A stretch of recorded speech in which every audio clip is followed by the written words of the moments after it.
오늘 우리 교신 하나님의 말씀 고린도 후서 1장 1절에서 11절까지의 말씀입니다. 한 절씩 교독하도록 하겠습니다. 하나님의 뜻으로 말미암아 그리스도 예수의 사도가 된 바울과 형제 디모데는 고린도에 있는 하나님의 교회와 또 온 아가야에 있는 모든 성도에게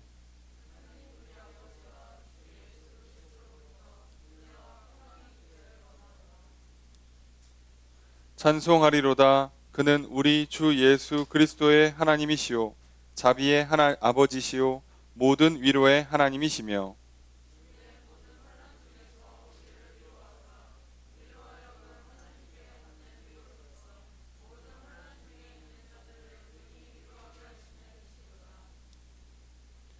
그리스도의 고난이 우리에게 넘친 것 같이 우리가 받는 위로도 그리스도로 말미암아 넘치는도다.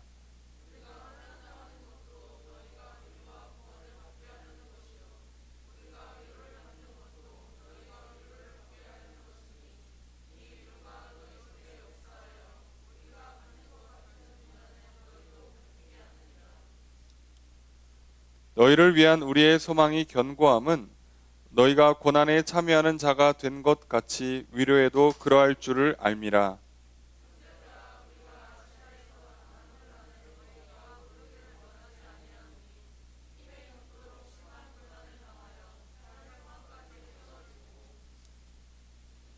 우리는 우리 자신이 사형 선고를 받은 줄 알았으니 이는 우리로 자기를 의지하지 말고 오직 죽은 자를 다시 살리시는 하나님만 의지하게 하심이라.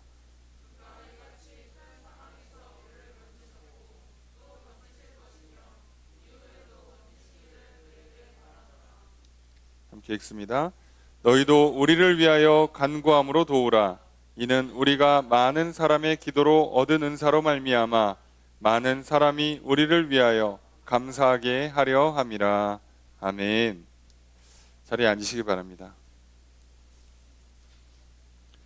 할렐루야. 거룩한 주일 주님 전에 나와 예배드리시는 성도님들을 주님의 이름으로 환영합니다. 우리 옆에 있는 분들과 사랑의 위자를 나누겠습니다. 인사합시다. 사랑합니다. 축복합니다.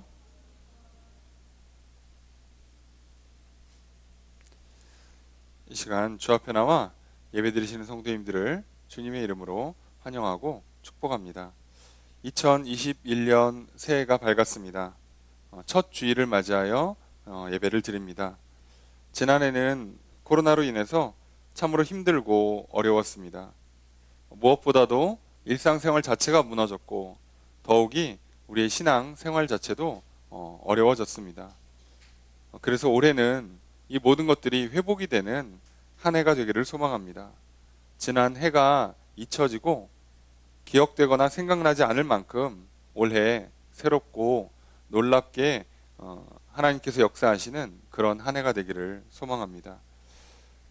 이사야서 54장 1절에서 8절 말씀에 하나님께서 이렇게 회복을 말씀하십니다. 특별히 4절 말씀에 두려워하지 말라. 내가 수치를 당하지 아니하리라. 놀라지 말라. 내가 부끄러움을 보지 아니하리라. 내가 내 젊었을 때의 수치를 잊겠고 과부 때의 치욕을 다시 기억함이 없으리니.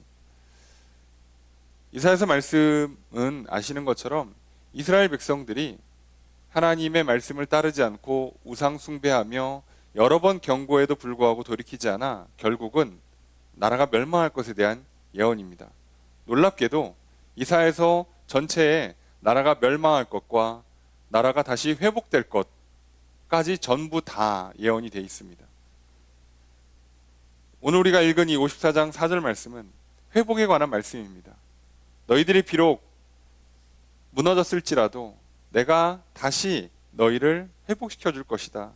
그 회복의 역사가 일어날 때 너희들은 지난 날의 그 과거와 수치가 기억되지 않게 될 것이다 라고 말씀하십니다. 이사야서 65장 7절엔 이렇게도 되어 있습니다. 보라, 내가 새 하늘과 새 땅을 창조하리니 이전 것은 기억되거나 마음에 생각나지 아니할 것이라.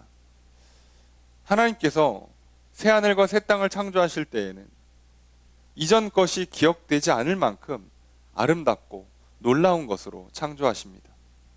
하나님께서 오늘 우리들에게 새해를 허락하시고 또 2021년을 살아가게 할 때 우리에게 함께 해주시고 회복의 은혜를 베풀어 주신다면 우리는 지난 2020년에 또 어려움들, 괴로움들, 그것 때문에 아프고 힘들고 슬프고 우울했던 그 모든 것들이 전혀 기억나지 않게끔 넘치도록 채워주실 것입니다. 하나님의 역사가 그렇습니다. 주님의 위로는 말뿐인 위로가 아닙니다. 주님은 실제로 역사하는 능력으로 위로를 해주십니다. 이제 새해를 맞이하여 새 일을 행하시는 하나님을 바라보며 나아갔으면 좋겠습니다. 지난해 참으로 많이 어려웠습니다. 주님의 위로가 있는 새해, 그런 2021년 한 해가 되기를 주님의 이름으로 축복합니다. 사사기서 말씀을 마치고 나서 신약성경 본문 중에 어느 본문을 선택할까를 놓고 고민을 하면서 기도를 해봤습니다. 우리가 신약성경의 서신서들은 수요 성공부를 통해서 살펴보고 있고요. 계속 반복해서 아마 살펴보게 될 것 같습니다. 그런데다가 마태복음은 이미 다루었던 본문이고 주일 저녁 기도 시간에 마가복음을 다루고 있는 상황이라서 복음서를 다시 하는 건 조금 너무 중복되는 것 같고, 사도행전도 주일 저녁 기도회 때 지지난번에 다루었고, 그래서 사사기 전에 고린도 전서를 다루었기에 그냥 고린도 후서를 하는 것이 순서나 상황이 좀 맞지 않을까라고 생각을 해서, 그래서 이번에는 고린도 후서 본문을 다루기로 했습니다. 13장까지 있는 성경이기 때문에 아마도 20주가 좀 넘어가지 않을까, 좀 길게 가면 넉넉히 한 30주도 되지 않을까라고 생각을 해요. 올해 한 절반 정도는 사사기서 말씀 이후에 고린도 전서를 살펴보게 될 것 같습니다. 그래서 오늘 우리는 고린도 후서 말씀을 통해서 오늘 우리에게 주시는, 또 올해 우리에게 주시는, 또 나에게, 또 우리에게, 또 나의 삶과 나의 일터와 나의 학업의 현장, 나의 가정에, 그리고 우리의 교회에 주시는 하나님의 말씀을 귀 기울여 들으려 합니다. 하나님께서 어떤 새 일을 행하시는지, 어떤 회복을 약속하시는지, 그리고 우리가 어떻게 나아가도록 우리를 또 가르쳐 주시고 또 인도해 주시고 또 훈계하시며 격려하시는지 말씀을 통해 살펴보려고 합니다. 말씀을 먼저 한 절씩 살펴보도록 할 텐데요. 먼저 1절 말씀 함께 읽겠습니다. 시작.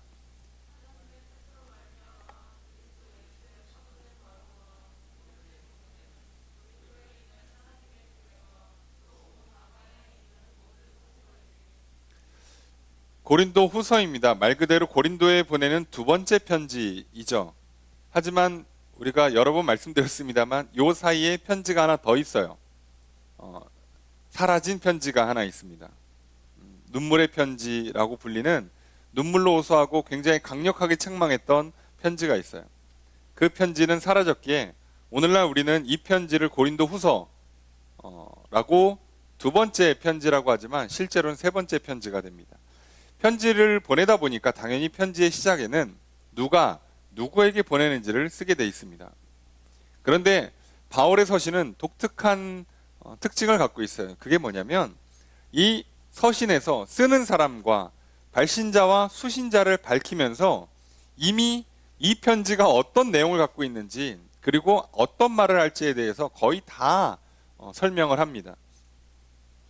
오늘 바울은 자신을 설명할 때 뭐라고 설명하는가? 하나님의 뜻으로 말미암아 그리스도 예수의 사도가 된 바울이에요. 크게 핵심은 이겁니다. 나는 사도 바울이라는 거예요. 나는 사도라는 거죠. 이렇게 밝히는 것 자체가 이미 고린도 교회에서 바울에 대한 입지, 바울에 대한 상황이 어떠한지를 알 수 있어요. 바울이 전도 여행을 통해서 세운 교회입니다. 고린도 교회는.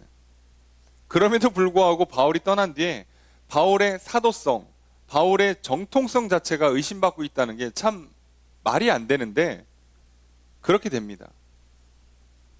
상황은 그래요. 그만큼 교회의 사정이 어려워졌어요. 많은 분열과 혼란이 있었습니다. 그렇게 바울은 분명히 밝힙니다. 나는 사도다. 그럼 여기서 바울이 자기가 왜 사도인지를 확실히 알려줘야 되는데 그 자기의 사도됨을 뭐라고 설명하는가? 하나님의 뜻으로 말미암아서 그리스도 예수의 사도가 됐다는 거예요.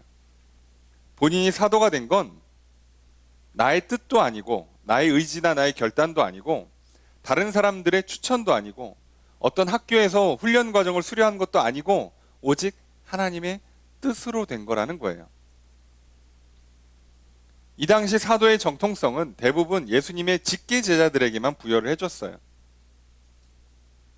그리고 그것을 문제 삼아서 바울이 세운 교회들을 공격했던 거짓 교사들이 참 많습니다. 그러니까 바울의 가르침 자체를 무너뜨리는 거예요. 바울은 정통성이 없다. 근데 바울은 반대로 얘기합니다. 나는 예수 그리스도의 사도다. 나의 정통성은 하나님의 뜻에 있다. 왜요? 하나님이 자기를 직접 부르셨잖아요. 그런데 오늘 바울의 이런 태도, 남들이 너는 사람들의 추천서가 없다. 너는 예수님의 직계 제자, 초기 멤버가 아니다. 너의 멤버십, 너의 어떤 그 인맥, 너의 어떤 그 추천, 너의 사람들의 지지, 동의 이런 게 없다라고 공격할 때 바울은 자기 사람들을 모아서 아니 나를 지지해주는 사람들이 이만큼 있다라고 절대 얘기하지 않습니다. 내가 오늘 나 된 것은, 내가 사도가 된 것은 하나님의 뜻으로 말미암은 거다 라고 말하는 거죠. 오늘 우리에게도 이건 굉장히 중요합니다. 내가 누군가를 많은 사람들은 찾아요. 자기의 정체성의 문제죠. 오늘날 이게 혼란스러워서 심한 경우에는 자기의 인간의 정체성, 존재의 정체성, 그리고 성별조차도 이제 헷갈리시는 분들이 참 많은 시대가 됐어요. 내가 누군지를 모르고 살아요. 그리고 잘못된 것을 받아들인 채 그것이 옳다고 착각하며 살아요. 놀랍게도 그 근거가 뭐예요? 사람들이에요. 사람들의 지지, 사람들의 동의, 사람들이 해주는 어떤 보증, 추천. 오늘날 우리가 말하는 라이센스라는 것도 자격을 갖추는 이런 그 증서조차도 전부 다 사람들이 하는 거죠. 우리는 거기에서 나의 정체성을 찾아요. 그러다 보니까 우리는 점점 더 어떻게 해요?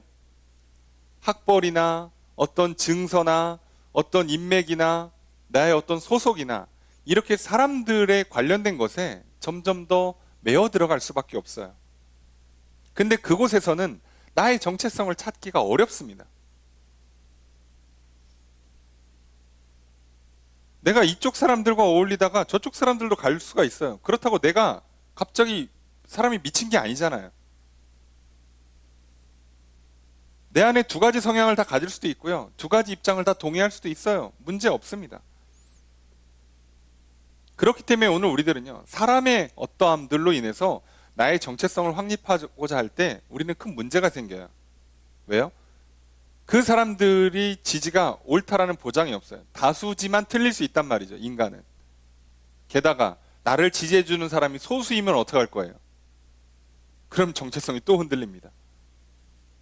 다수가 지지해도 틀릴 수가 있다는 문제, 그리고 지지해주는 사람이 소수면 그 자체로 문제. 그래서 사람을 기반으로 나의 정체성을 확립하는 것은 우리에게 늘 불안을 가져다 줍니다. 평안이 없어요. 그 사람들은 죽는 그날까지 결국 자신에 대해서 헤맵니다. 그 헤매기가 싫으니까 어떻게 해요?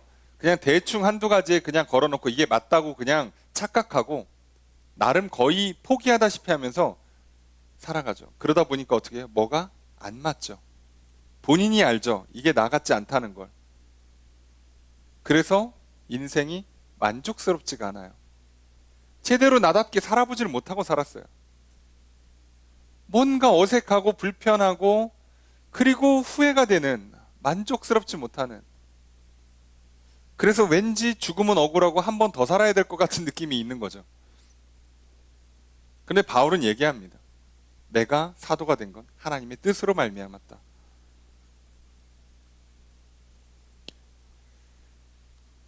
내가 내 스스로 내 모습을 살핀다고 자기 정체성을 확립할 수도 없고, 다른 사람들의 의견을 많이 듣는다고 해서 정체성을 찾을 수도 없고, 또 많은 사람들이 인정해주고 지지해준다고 해서 그걸 내 정체성으로 받아들일 수도 없어요. 우리의 정체성은, 내가 누구냐의 문제는 우리는 하나님 안에서 찾을 수 있는 겁니다. 그때 우리는 분명하고도 확실하게 흔들림 없이 내가 누구인지를 알 수 있어요. 바울은 자신을 정확하게 알고 있습니다. 왜냐하면 처음 자기가 구원받고 부름받을 때부터 바울은 이방인들을 위한 사도로 부름받았으니까요. 그 이방인의 사도로서 자기가 어떤 사역을 할지는 그거는 사람마다 본인의 재능과 성향과 상황과 환경마다 바뀌겠지만, 본인이 이방인을 위해서 복음을 전하는 사도로 살아간다는 것만큼은 변함이 없어요.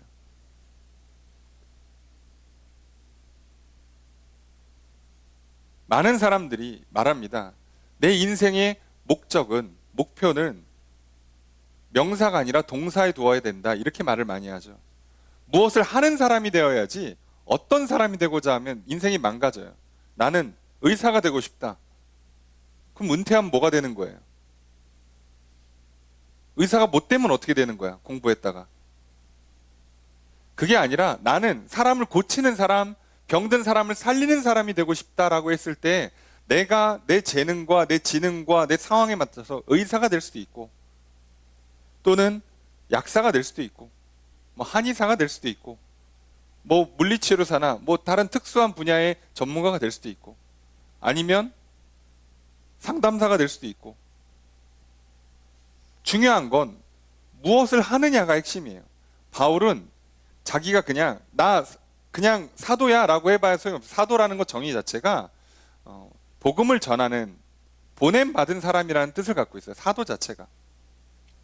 무엇을 위해 보냄받은가? 이방인들에게 복음을 전하기 위해서 보냄받은 사람이라는 정체성을 분명히 갖고 있는 거죠. 그렇게 치면 오늘 우리들도 무조건 두 가지 정체성을 갖고 있습니다. 오늘 우리가 이 자리에 모였다는 것 하나만으로 우리는 명확하게 두 가지의 정체성을 갖고 있죠. 첫째는 성도요, 둘째는 사도입니다. 우리는 이 두 가지만 붙잡아도 우리가 누구인지를 사실 찾는데 어렵지 않아요. 첫째로 우린 부름받은 사람, 성도입니다. 그 얘기는 조금 있다가 뭐 여기에도 나오잖아요. 아가야에 있는 모든 성도라고 돼 있죠. 성도, 보냄받은 사람. 오늘 우리들은 이 성도라는 부분을 통해서 하나님께 부름을 받은 사람, 그리고 사도, 보냄받은 사람이라는 이 두 가지 정체성을 기억해야 합니다. 내가 하나님께 부름을 받았어요. 자, 그렇기 때문에 나는 이 죄악된 세상에서 부름을 받은 거예요. 자, 모이라고. 그럼 내가 어디에 모일지, 누구와 모일지는 그때그때 달라요. 하지만 하나님 안에서 하나님을 예배하기 위해서, 하나님을 사랑하기 위해서, 그리고 서로 사랑하기 위해서 모여야 되는 사람이라는 걸 우리는 잊지 않았으면 좋겠어요. 오늘의 대한민국의 현실에서 우리는 모이는 것 자체가 어려워요. 그런데 만약 우리가 모이지 않고도 괜찮다라고 생각을 하면 여러분들은 지금 잘못된 정체성을 갖고 있는 거예요. 이게 굉장히 힘드셔야 돼요. 불편하셔야 돼요. 가슴이 아프고 눈물이 나야 되는 현실인 겁니다. 내 정체성을 깨트리고 있잖아요.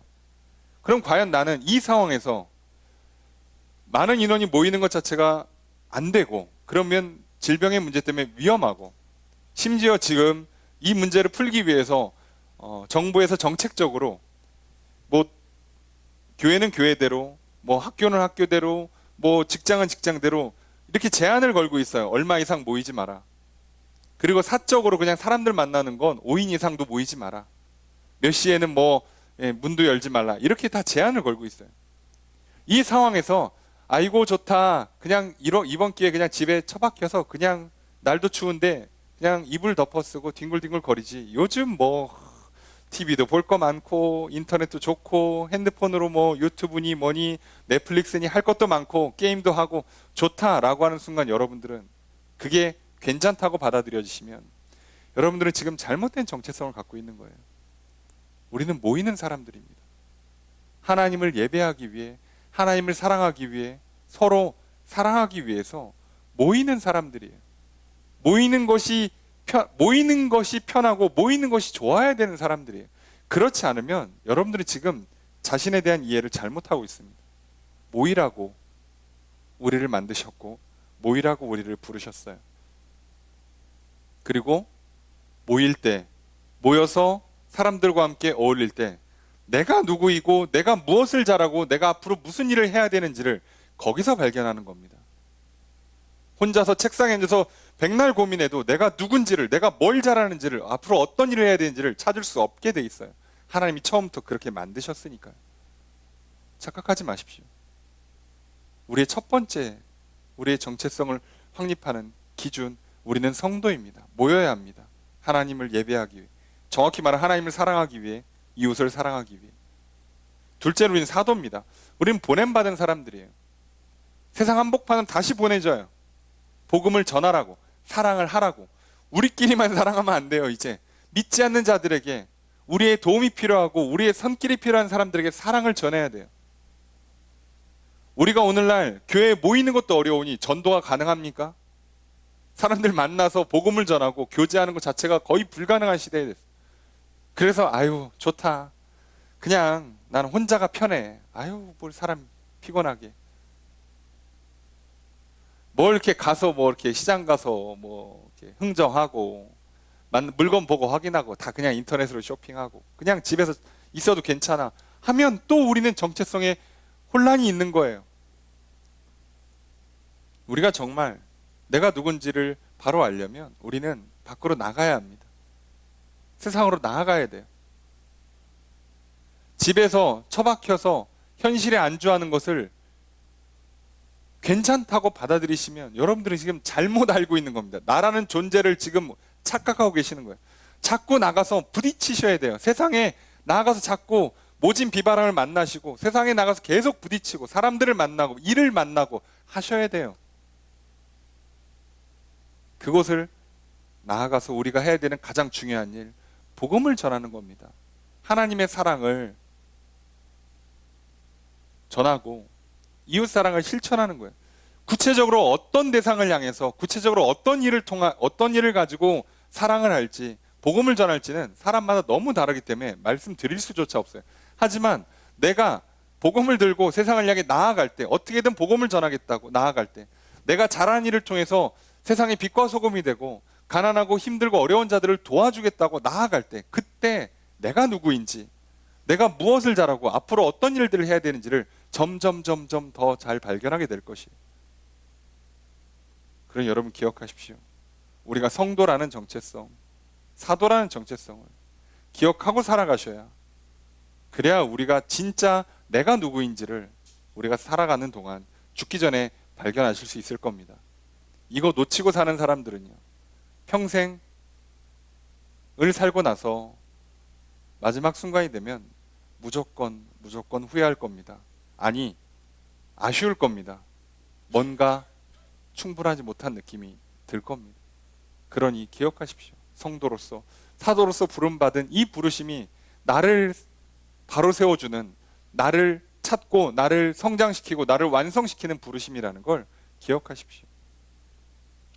바울은 자기의 정체성을 이렇게 하나님 안에서 찾았기에 사람들이 뭐라 하든, 살면서 때로는 어려움과 실패가 있든 상관하지 않고 자기의 사명을 끝까지 완수했고, 그리고 죽음조차도 두려워하지 않았고, 그리고 우리가 알고 있는 가장 위대한 선교의 사역을 감당했던 사도가 될 수 있었던 겁니다. 그리고 또 한 명의 발신자를 소개하는데 그게 바로 형제 디모데예요. 왜 굳이 디모데를 여기다 집어넣는가? 사실 디모데 얘기는 거의 안 나와요. 사실 바울이 처음부터 끝까지 다 썼죠. 그런데 인사글에 형제라고 하면서 디모데를 넣어주는 게 특이한 겁니다. 왜냐하면 바울이 보통 디모데를 뭐라고 표현하냐면, 고린도전서 4장 17절에는 내 사랑하고 신실한 아들 디모데라고 돼 있고요, 디모데전서 1장 2절 디모데한테 보내는 편지에는 믿음 안에서 참 아들 된 디모데라고 표현을 해요. 그러니까 보통 바울은요, 디모데를 언급할 때 자기 아들이라는 표현을 많이 씁니다. 그런데 고린도 후서에서는 특별하게 형제라고 표현을 해요. 형제, 우리가 보통 그냥 브라더, 그러니까 그냥 뭐 좋은 표현인가 보다. 친하다. 이렇게 이해하시면 안 되고, 이거는 약간 공식적인 표현이에요. 뭐 마치 독립운동하는데 우리 동지라고 그러면 이 사람들은 내 편이다를 넘어서 같은 일을 한다는 뜻이거든요. 여기서 말하는 형제는 그런 의미를 갖고 있어요. 함께 사역하는 선교팀에서 형제예요. 나랑 동등한 위치에서 나랑 동등한 일을 하는 존재란 뜻이에요. 디모데가 고린도 전서를 들고 고린도 교회에 방문했습니다. 편지도 전달하고 그 편지를 기준으로 교회의 분열과 문제들을 해결하기 위해서 열심히 사역을 했는데 사역이 사실상 실패로 끝났어요. 잘 되지 않았습니다. 분열을 막지 못했고 디모데는 사실상 뭐 쫓겨나다시피 하고 떠났습니다. 그러니 많은 사람들이 생각할 거 아니에요. 사역이 실패한 사람이 어떻게 됐을까? 또는 사역이 실패한 디모데에 대해서 바울은 어떻게 평가할까? 사람들이 궁금해할 수 있어요. 그것에 대해서 바울은 이 디모데를 뭐라고 불러주는가? 형제라고 불러줍니다. 그를 지지해주고요. 그의 권위를 인정해준다는 뜻이에요. 여전히 신뢰하고 사랑한다는 얘기입니다. 이건 굉장히 중요합니다. 우리도 사람이기 때문에 실수할 수 있어요. 실패할 수 있습니다. 무너질 수 있고요. 넘어질 수 있고요. 회복이 더디고요. 성장이 더딜 수가 있어요. 그런데 그 사람도 나의 형제고 나의 자매입니다. 부족하고 연약할지라도 변함없이 나의 부모고 나의 배우자고 나의 자녀고 나의 형제자매고 나의 친구고 친척인 거라고요. 게다가 하나님께서 뜻하셔서 함께 모인 성도요.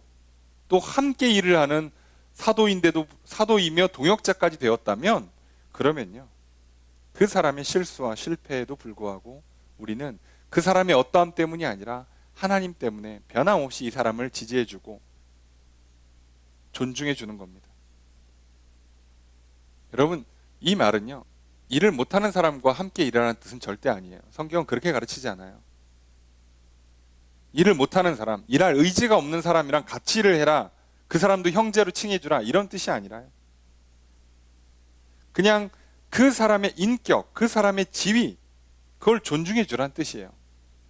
디모데가 동역자가 되었고 디모데가 사도가 되었으면 이 사람이 일을 실패했을지라도 일이 부족할지라도 성장이 더딜지라도 이 사람을 사도로 부르고 이 사람을 동역자로 세워주신 하나님의 뜻 안에서 이 사람을 인정해 주라는 거예요. 지지해 주는 거죠. 여러분 바울은요. 두 번째 이 사이에 빠져있는 눈물의 편지라고 불리는 사실상 두 번째 편지를요. 디모데한테 다시 보내지 않습니다. 당연한 거예요.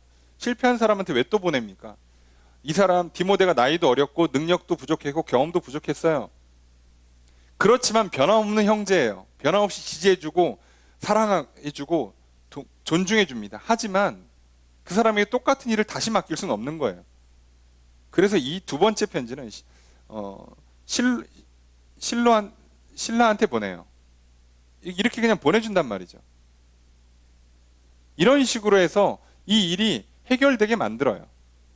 하지만 중요한 건 비록 그랬을지라도 다시 회복되고 성장해서 또 다음 일을 해야 될 때까지 지지해 준단 말이죠. 여러분 옆에 우리가 한 신앙 공동체로 모여있는 형제 자매예요.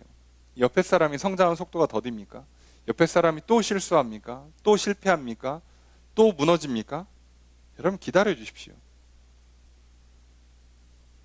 마음에 안 들어도 부족해 보여도 결국 이 사람의 어떠함 때문이 아니라 하나님 때문에 우리는 이 사람을 형제로 받아들이고 자매로 받아들인 거고 하나님 때문에 우리는 한 성도가 된 거고 우리는 하나님의 뜻 안에서 한 교회로 모여 있어요. 그렇기 때문에 지지해 줘야 돼요. 기다려 주는 겁니다. 그리고 그 지지와 격려를 받은 디모데는 결국 끝내 성장해서 훌륭하게 자신의 사역을 완수하는 위대한 지도자로 초대교회의 훌륭한 지도자로 우뚝 설 수 있었습니다. 여러분 그러니 너무 조급해하지 마시고 너무 정죄하거나 판단하지 마시고 기다려 주십시오. 일은 다른 사람한테 맡기면 됩니다. 그 사람은 그 사람들을 끊임없이 도전할 수 있도록 성장할 수 있도록 지지해 주십시오. 우리가 그렇게 살아가는 겁니다. 그리고 바울은 이렇게 표현을 합니다. 이제 발신자가 바울과 디모데였다면 수신자는 고린도에 있는 하나님의 교회예요. 자, 이 고린도에 있는 하나님의 교회 굉장히 중요하죠. 고린도 교회라고 표현하지 않고 고린도 지역에 있는 하나님의 교회라고 표현을 굳이 했어요. 왜요? 이게 교회의 바른 정체성이기 때문이죠. 교회는 기본적으로 하나님의 교회예요. 교회의 주인은 하나님이십니다. 예수 그리스도가 머리가 되고요. 성도들은 손과 발이 되는 거예요. 그러니까 교회에는 사람이 주인이 되면 안 돼요. 목사를 비롯해서 그 어떤 누구의 뜻이 절대적으로 적용되는 그런 데가 되면 안 되는 거예요. 교회는 모든 것에 하나님의 뜻을 우선으로 하나님의 말씀을 기준으로 움직여줘야 돼요. 고린도 교회가 분열됐던 그리고 계속 혼란이 있었던 문제는요. 사람들이 자기의 힘과 지혜를 의지해서 자꾸 교회를 세우려고 했기 때문이죠. 그래서 자꾸 누구의 교회 또는 누구 성향의 사람들, 누구 모임의 교회가 되려고 될 수 있는 문제가 있단 말이죠. 바울은 반대로 얘기합니다. 교회는 어떤 사람, 특정 사람의 교회가 아니라 하나님의 교회다. 둘째는 교회의 정체성이 하나님의 교회라는 뿐만 아니라 공동체라는 거예요. 기본적으로는. 여기 교회로 번역된 헬라어 단어 에클레시아는요. 밖으로 불러 모은다는 얘기예요. 다시 말하면 세상에서 세상 밖으로 불러 모은 사람들이 교회란 뜻이죠. 자, 그러니까 이걸 보통 우리가 교회의 본질, 무형의 교회 또는 공동체로서 교회라고 할 때 이 에클레시아란 단어의 본뜻을 이렇게 사용합니다. 교회는요, 유형의 교회, 건물로서의 교회도 있어요. 사람이 모이려면 장소가 필요해요. 건물이 필요합니다.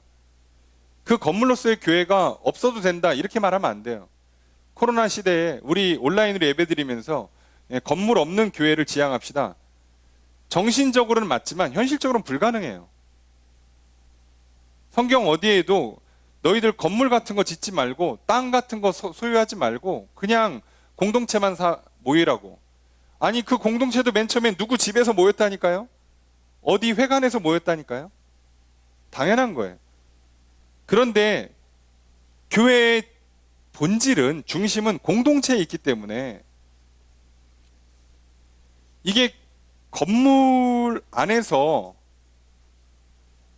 누가 옳고 그르냐, 누가 이 건물을 세우는데 공을 세웠냐, 건물을 어디다 짓고 건물을 얼만큼 크고 화려하게 지을 거냐에 교회의 본질이 있는 게 아니라 교회는 기본적으로 공동체의 본질이 있으니까 그 공동체가 모이기 좋은 건물 갖고 있으면 그냥 그걸로 되는 거예요. 그러니까 오늘 우리도 마찬가지예요. 건물을 가꾸고 건물을 세우기 이전에 우리는 공동체로서의 교회에 이 교회의 본질을 회복해야 되는 거죠. 그렇게 치면 코로나를 통해서 우리는 교회의 본질을 조금 더 되돌아보게 될 수 있었어요. 교회를 건물을 더 아름답게 꾸미고 건물을 크게 세워본들 공동체가 형성되지 않으면 그건 교회로서 기능을 하지 못해요. 두 가지가 다 맞물려야 합니다. 우리가 공동체로서의 교회 또한 건물로서의 교회 이 모두가 잘 세워져 가는 그런 한 해가 되기를 소망합니다. 그렇게 회복됐으면 좋겠어요. 그래서 정말 제대로 된 하나님의 교회, 그리고 우리는 이 지역에 이 건물에 있는 하나님의 교회, 그렇게 바로 세워져 가고 아름답게 세워져 갔으면 좋겠습니다. 역시나 같은 맥락에서 온 아가야에 있는 모든 성도에게 편지를 보내요. 바울은 고린도 교회에다만 편지를 보내는 게 아니라요, 고린도 지역에다 편지를 보내는데 고린도가 있는 지역이 아가야 지역입니다. 우리로 치면 이제 도 개념이죠. 도. 예. 고린도가 시 개념이라면 아가야는 도 같은 개념이에요. 더 넓은 지역명이죠. 여기에는 아덴도 있고 겐그레아 같은 곳도 있어요. 이곳에 다 교회가 세워졌단 말이죠. 그러니까 이 편지가 1차적으로는 고린도 교회를 향해서 보내는 편지지만 이 동일한 내용이 다른 지역에 있는 다른 교회들에게도 동일하게 적용된다는 뜻이에요. 그리고 이 편지가 전해진 지 2000년 넘은 오늘 우리에게도 동일하게 적용되는 편지가 되는 거죠. 그래서 바울과 형제 디모데가 고린도에 있는 하나님의 교회와 아가야에 있는 모든 성도에게 편지를 보내면서 인사하죠. 2절에 하나님 우리 아버지와 주 예수 그리스도로부터 은혜와 평강이 있기를 원한다. 여러분, 우리도 늘 인사했으면 좋겠어요. 새해 복 많이 받으세요 인사하고, 그 다음부터는 그냥 입 다물고 마시고요. 계속 우리가 은혜와 평강을 구하면서 인사했으면 좋겠어요. 늘 평안하시죠? 하나님의 은혜가 있기를 기도합니다. 축복합니다. 늘 인사하시고, 늘 문안하시고 확인하십시오. 예배 전에 제가 강제로 시켜서 인사하는 거 말고요. 이렇게 오늘 못 오신 분들, 여러분 또 얼마나 좋아요. 전화도, 문자도, 카톡도 여러 가지 방법들을 통해서 문안하시면 되잖아요. 예, 오늘 얼굴을 못 뵀네요. 평안하십시오. 예, 하나님의 은혜가 있기를 기도하겠습니다. 문안하세요. 그게 우리가 해야 될 기본입니다. 기본. 자, 그렇게 하면서 이제 편지가 시작되는데, 편지가 시작되는 내용이 좀 특이해요. 3절 함께 읽겠습니다. 시작.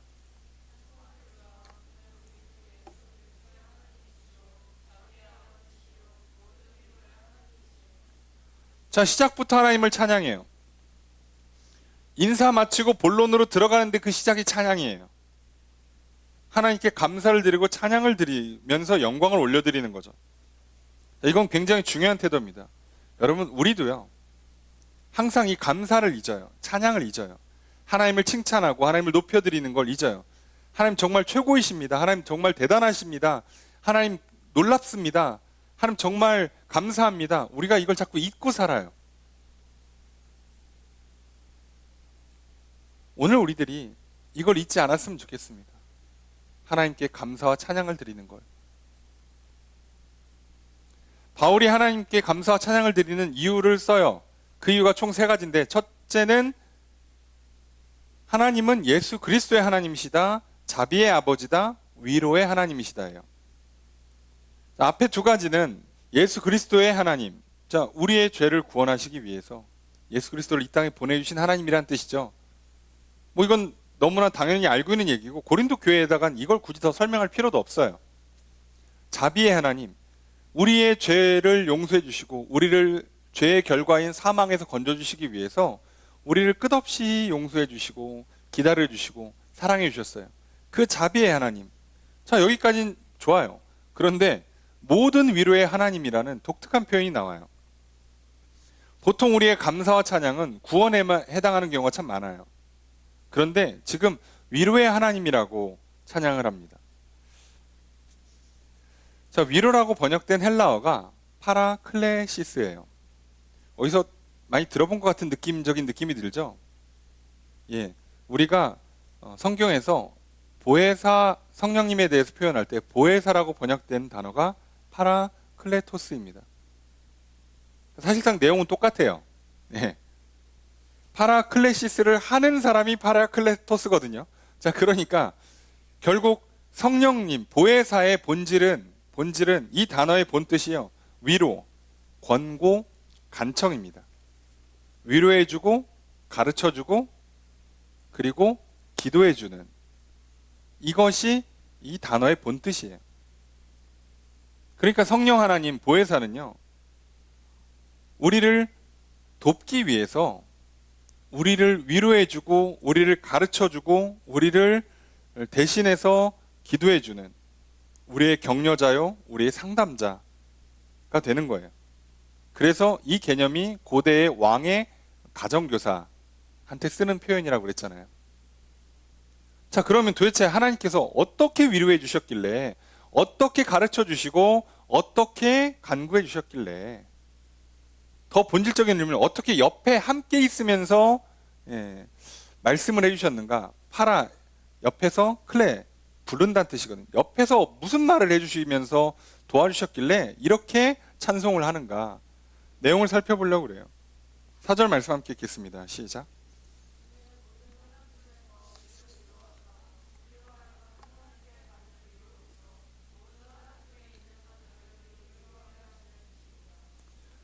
자, 우리의 모든 환난 중에서 우리를 위로했다라고 고백을 해요. 바울이 이렇게 고백합니다. 하나님께서 모든 환난 중에서 우리를 위로해 주셨다. 그래서 우리가 하나님께 받는 위로로서 환난 중에 있는 사람들을 위로하게 됐다예요. 바울이 환난 당한 건 이루 말할 수가 없습니다. 뭐 감옥에 가기요, 매를 맞고 질병에, 또 지병에, 또 뭐 풍토병에, 뭐 비바람에, 뭐 수많은 이루 말할 수 없는 환난을 당했어요. 그리고 본인이 일할 때마다 자기의 사도성, 뭐 자기의 정체성, 근본을 놓고 계속 논쟁이 있었고요. 얼마나 어려웠겠습니까? 뭐 하나 쉬운 게 없죠. 그런데 그 환란이 정말 성경에 있는 인물 중에 가장 어렵게 살았던 사람으로 손꼽으라고 해도 뭐 손에 꼽힐 만한 삶을 살았던 게 바울인데, 바울은 반대로 고백을 해요. 나는 위로를 많이 받았대요. 이게 역설입니다. 어려움이 많은 사람이요, 위로도 많이 받아요. 그럴 수밖에 없는 거예요. 여러분, 죄를 많이 지은 사람이요, 용서를 많이 받는 거예요. 은혜를 많이 받을 수밖에 없는 거예요. 구조적으로는 그래요. 바울도 마찬가지인 거죠. 내가 환난을 많이 당하니까 그 환난 중에서 결국 살아있다면 위로를 받은 거예요. 문제를 풀었죠. 그래서 바울은 자기는 위로를 받은 사람이 됐고, 이제 나아가서 위로를 해주는 사람이 됐다는 거예요. 이게 중요한 거예요. 여러분, 우리는 자꾸 환난에 집중하는 경향이 있어요. 나 왜 이렇게 힘들지? 아니, 내 인생은 뭐 이렇게 어렵지? 내가 태어났더니 왜 이 나라에 IMF가 오고, 그죠? 내가 열심히 일 좀 해보려니까 왜 전 세계적으로 국제 금융위기가 오고, 이제 좀 숨통 좀 튀나 그랬더니 코로나가 오고, 왜 그러냐 이거죠. 그런데 반대로 보세요. 환난이 있기 때문에 하나님의 위로도 있는 거예요. 그리고 그 위로를 받았기에 우리가 살고 있고요. 그 위로를 받아 살았기 때문에 이제 우리는 환난 중에 있는 사람들을 위로해 줄 수가 있어요. 이게 굉장히 독특한 메커니즘이고요. 이건 하나님께서만 쓰시는 방법이에요. 뭐라고 하는가? 로마서 5장 3절 4절 말씀, 우리가 너무 잘 알고 있는 말씀이죠. 다만 이뿐 아니라 우리가 환난 중에도 즐거워하나니 이는 환난은 인내를, 인내는 연단을, 연단은 소망을 이루는 줄 알미라. 오늘 본문에서도 이제 소망 얘기가 뒤에 나와요. 자, 환난 중에도 내가 기뻐하고 즐거워할 수 있다. 다시 말하면 낙심하지 않는다는 얘기예요. 왜냐하면 환난이 오면 인내해야 돼요. 참아야죠. 뭐 어떻게 별 수 있습니까? 코로나 왔는데 뭐 별 수 있어요? 마스크 써야죠. 불편하게 있어야죠. 뭐만 하면 열 체크하고 소독해야죠. 뭐 있으면 뭐 조심해야죠. 신경 쓸 거 많죠. 불편한 거 많죠. 그거 다 참아내야 돼요. 견뎌내야 됩니다. 그런데 그때 그걸 견뎌내고 참아내다 보면 뭔가 안 하던 걸 해야 되고요. 하던 것 중에 몇 가지는 멈춰야 돼요. 그러면서 뭔가 바뀌어요. 이렇게 변화가 됩니다. 이걸 우리가 보통 연단이라고 그래요. 훈련이라고 그러죠. 자세를 고쳐요. 생각을 바꾸고 말을 바꾸고 행동을 바꾸게 돼 있어요. 이렇게 훈련이 된 사람들은요, 이제 뭐가 되는가? 소망을 이뤄요. 자, 이 훈련은요, 어떤 소망을 이루냐면 궁극적으로는 천국 소망인데, 무슨 소망을 갖게 되냐면 하나님만 바라보는 소망을 갖게 돼 있어요.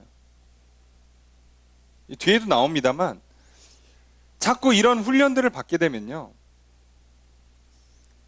이 어려움 중에서 우리가 계속해서 훈련을 받으면, 그럼 자꾸 고쳐지면서 뭐를 배우게 되냐면 하나님께 소망을 두는 것들을 배우게 돼요.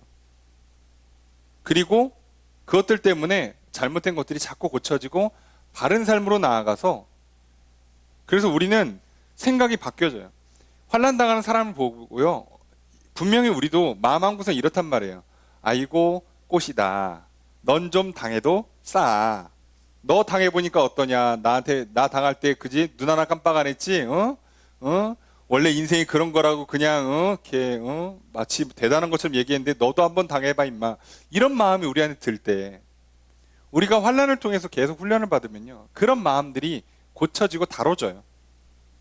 그 사람을 공감하게 되고요, 그 사람의 위로를 빌어주는 사람이 되는 거예요. 자, 그래서 성숙한 사람, 그래서 사랑의 사람, 그래서 거룩한 사람이 되는 거죠. 이렇게 만들어지는 거예요. 하나님께서 만드시는 방법이.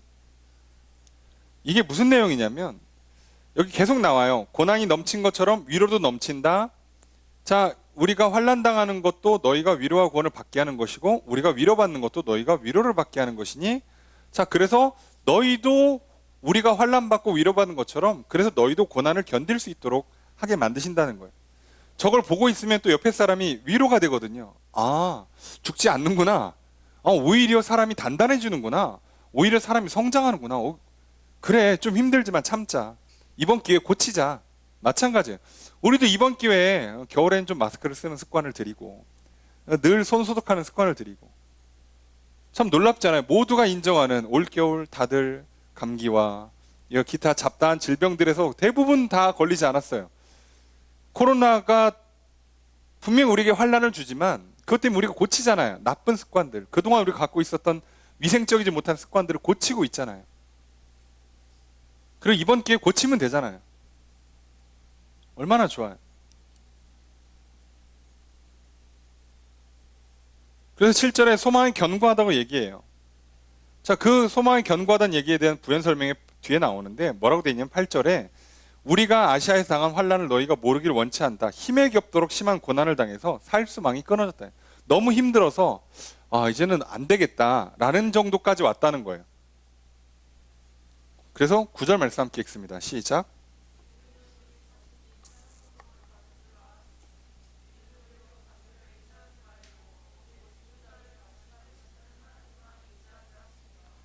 그 너무 환난이 심해서 우리는 사형 선고를 받은 줄 알았다는 거예요. 사형 선고가 뭐예요?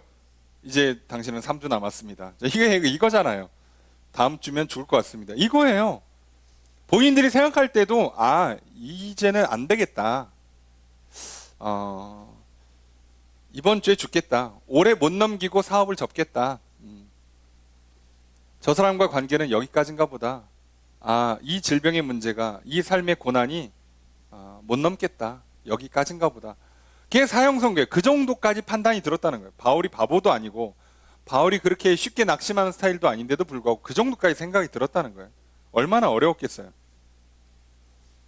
그런데 그 죽었다는 생각이 결국 무슨 뜻이에요? 아무리 생각해도 살 방법이 없다는 얘기예요. 나한테는. 이게 핵심이죠.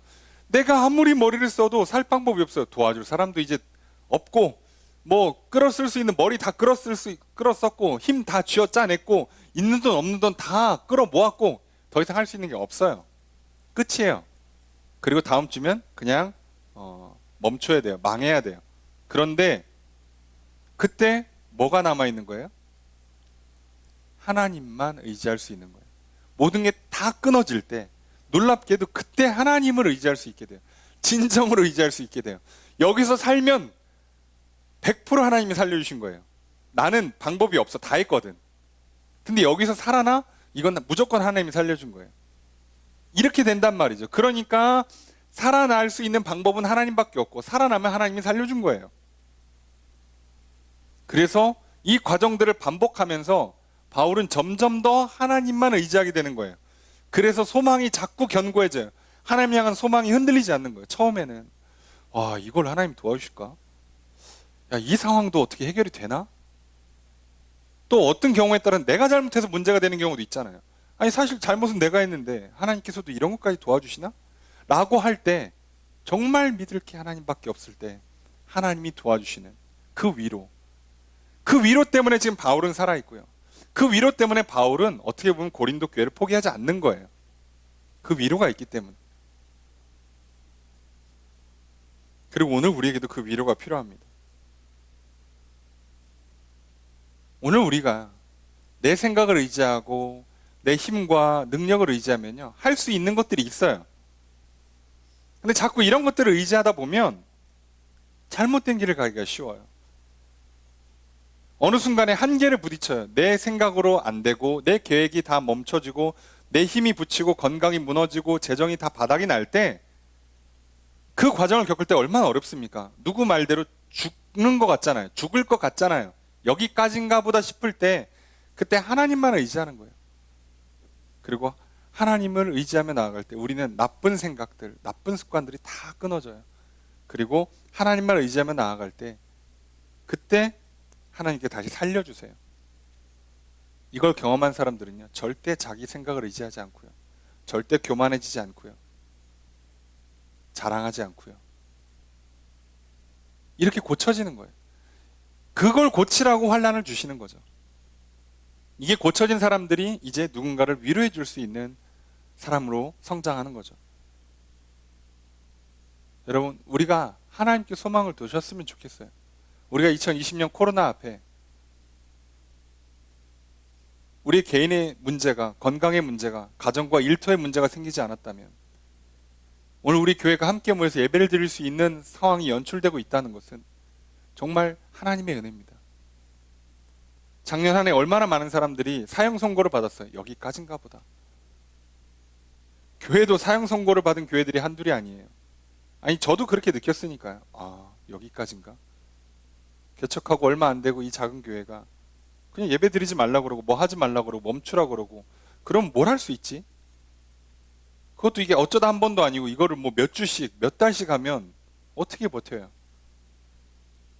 사람도 없고 돈도 없고 모든 것이 다 없을 때, 내 생각과 계획은 하나도 실현이 불가능할 때, 오히려 기회가 있다고 열심히 했던 교회들은 도리어 더 큰 문제를 야기하고 혼란에 빠지고 있을 때, 그때 내려놓고 기도하는 것밖에 할 수 있는 게 없잖아요. 그랬는데 놀랍게도 2020년 저도 여러분들도 그 누구도 코로나에 걸리지 않았고, 그것 때문에 가정이나 일터나 학업의 현장에서 문제 생기지 않았고, 교회가 어려움 당하지 않았어요. 아무리 생각해도 불가능한 일이에요. 그렇기 때문에 더더욱 저는 하나님께 소망을 두고 하나님을 의지하는 믿음으로 성장하게 되는 것 같아요. 올해 나의 어떤 계획, 교회의 어떤 사역들, 내가 열심히 계획하는 것보다 더 먼저 묻고 먼저 기도하고 하나님 어떻게 가야 되겠습니까? 알려주십시오. 더 묻게 되고 더 찾게 되고 조급해하지 않고 낙심하지 않고 나아가는 거죠. 그래서 중요한 거예요. 그래서 오늘 결론이 이렇게 떨어져요. 바울이 이 환난 중에 위로하신 하나님, 그 하나님에게만 소망을 뒀기 때문에 해야 되는 결론 11절입니다. 함께 읽습니다. 시작.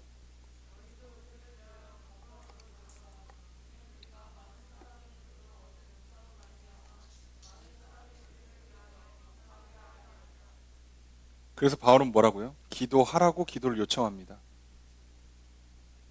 여러분, 2021년 그 어느 때보다 더 많은 기도가 필요합니다.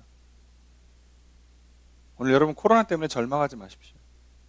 내 인생이 망가졌다고, 내 인생 계획이 틀어졌다고, 건강에 문제가 생겼고 재정에 문제가 생겼다고 낙심하지 마십시오. 그 환난은 우리를 더욱 견고하게 만들어줄 겁니다. 하나님을 향한 신앙을 더욱 강하게 만들어줄 겁니다. 오히려 우리의 나쁜 습관들, 나쁜 생각들을 다 끊어주고 거룩함으로 나아가게 만들어줄 겁니다. 그리고 그 일을 하기 위해서 우리가 해야 되는 꼭 한 가지가 있다면 바로 기도입니다. 그래서 얘기합니다. 우리가 많은 사람의 기도로 얻은 은사로 말미암아, 자신들도 기도했지만 나를 위해 기도해주는 많은 사람들 때문에 바울과 바울의 사역팀은 살았어요. 죽을 것 같은, 망할 것 같은 그 사역의 현장에서 죽지 않고 살아 돌아왔고 사역을 성공시켰어요. 그 은혜가 감사할 뿐만 아니라 많은 사람이 우리를 위하여 감사하게 돼요. 그걸 보는 사람들은 또 감사해요. 저 사람들이 죽어가고 있어요. 도와줄 수가 없어요. 그런데 나는 기도밖에 안 했는데 살아나. 그걸 봐야 되죠. 여러분, 코로나 가운데 솔직히 우리가 뭐 얼마나 할 수 있습니까? 직접 가서 도와줄 수 있는 게 몇 가지나 돼요. 아니, 나도 죽게 생겼는데 누굴 도와줘요? 그래도 우리는 기도할 수 있잖아요. 모든 것이 다 무너져도 기도는 할 수 있잖아요. 그래서 오늘 우리에게 기도가 필요합니다. 우리가 참 어려운 시기를 살아가요. 질병의 어려움, 그것 때문에 일어나는 관계의 어려움, 경제의 어려움, 그것 때문에 정치는 혼란으로, 세계 질서는 혼란으로 가고 있죠. 이때 나는 어떻게 살아야 할까요? 성도들은 어떻게 살아야 될까요? 우린 사도로서 어떻게 살아가야 할까요? 우리의 교회는 어떻게 살아야 할까요? 마치 사망 선고를 받은 것처럼 모든 소망이 끊어지고 모든 계획이 무너지는 오늘의 현실에서 우리는 어떻게 신앙을 지키고 교회를 세우고 나의 삶을 살아가야 할까요? 그래서 우리는 기도해야 합니다. 기도가 답입니다. 기도함으로 환난 중에 위로하시는 하나님의 위로를 받게 되는 겁니다. 그 위로를 받음으로 말미암아 우리는 도리어 위로를 주는 사람으로 성장하게 될 것입니다. 그래서 우리는 오직 하나님께만 소망을 두고 하나님께만 소망을 두기에 더욱 기도하는 사람이 될 것입니다. 그러니 기도를 멈추지 마십시오. 예배를 드리는 것이 불편하고 어렵습니다. 삶 자체가 여러 가지로 불편하고 어렵습니다. 그러다 보면 우리는 점점 나태해질 것이요, 나의 정체성을, 나의 소명을 잃어가게 될 것입니다. 오늘 우리가 고린도후서를 통해서 바울이 했던 이 말을 통해서 다시 한번 기억했으면 좋겠어요. 내가 누군가? 우리는 하나님의 뜻 안에서 성도요, 사도로 부름받은 사람입니다. 그 정체성을 놓치지 않는다면 우리는 어떤 환난이 올지라도 하나님의 위로를 받게 될 것이고, 그 위로로 말미암아 위로를 베푸는 사람으로 성장하게 될 것입니다. 그리고 그 비결은 하나님께 소망을 두고 기도하는 것입니다. 그러니 코로나 때문이라고 핑계하지 마시고 어려우면 어려울수록 도리어 더 강해지는 하나님의 놀라운 은혜를 받아 누립시다. 여러분 기도하십시오. 그리고 서로를 위해서 기도해 주십시오. 그때 위로를 받게 될 것이요, 또 위로를 전해주는 사람이 될 것입니다. 그때 우리는 유성에 있는 하나님의 교회로 바로 세워질 것이고, 내 자신도 거룩한 성전으로 세워져 갈 것입니다. 그리고 우리의 일터가, 우리의 학업의 현장이, 또 나의 가정이 하나님의 아름다운 하나님의 나라로 세워져 갈 것입니다. 그러니 오늘 하나님의 뜻 안에서 성도로 부름받고 사도로 보냄받는 우리들이 함께 모여 하나님의 교회로 세워져 갈 때, 비록 환난이 있고 어려움은 많지만 위로해 주신 하나님의 위로를 받고, 또한 우리도 위로를 베푸는 사람들로서 나아가기 위해서 더욱 하나님께 소망을 두고 기도합시다. 그때 우리에게 풍성한 은혜가 임할 것입니다. 그렇게 하나님께 소망을 두고 기도하며 나아가 위로해 주신 하나님을 경험하고, 또 그 하나님의 위로를 나눠주는 그런 넘치는 풍성한 은혜가 있는 한 해, 위로가 가득한 한 해, 기도가 끊이지 않는 한 해가 되기를 주의 이름으로 축복합니다. 오늘 하나님께 소망을 두고 기도하는 저와 여러분들에게 또 한 해, 또 한 주의 삶에 하나님의 위로가 풍성하기를 주님의 이름으로 축복합니다.